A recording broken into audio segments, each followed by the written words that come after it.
Let's celebrate. Let's celebrate. Let's celebrate. It is day 21. Day 21. Day 21. We are in the 21st day of 365 days of poetry, and I get more and more and more excited each day.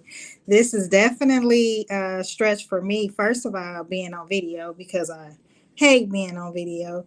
Second of all, speaking before people, that's just not me.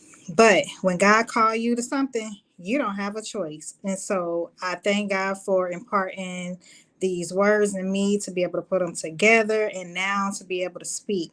I've been writing actually since I was like yay high, maybe around 5 and 6 years old. I didn't really understand it as I was growing. I didn't know the power of it until I was an adult.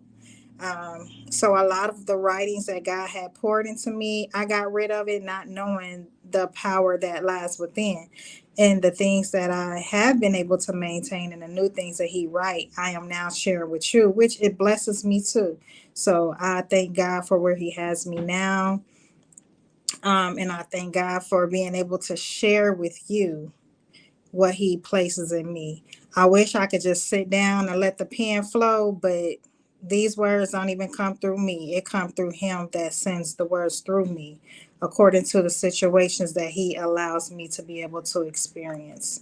So I pray that it continues to bless you as it blesses me. So today's poem is titled My Spirit Cries.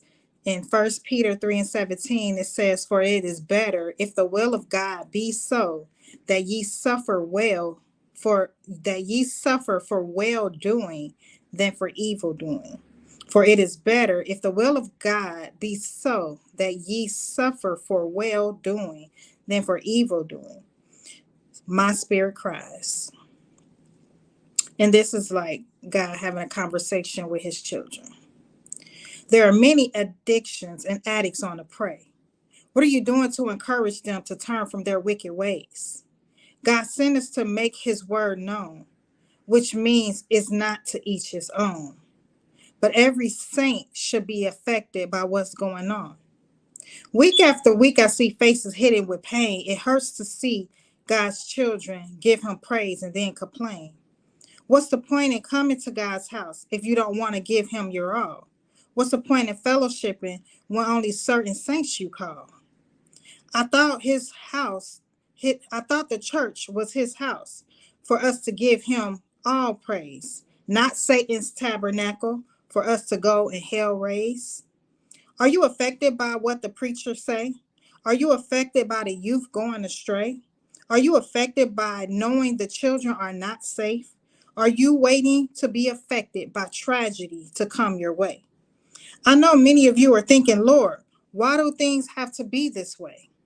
Well, the answer is, I am the Lord and I forgive sins, so my children may stand without shame. You need to realize that in Jesus you live.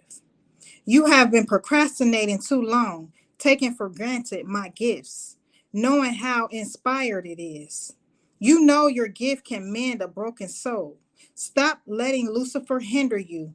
Don't hold on to peace no more. I didn't give you my word to give false hope and get fake praise. My son Jesus didn't get up for you to play these worship games. Those who don't want to commit, those who don't care what I say, be prepared for my wrath on Judgment Day. It's time for my children to be about my business, to spread the word in truth and change the way you're living. What I made, no man can put asunder. The battle is mine if you believe. The schemes of Satan, you will overcome them. My spirit cries. See you on day 22.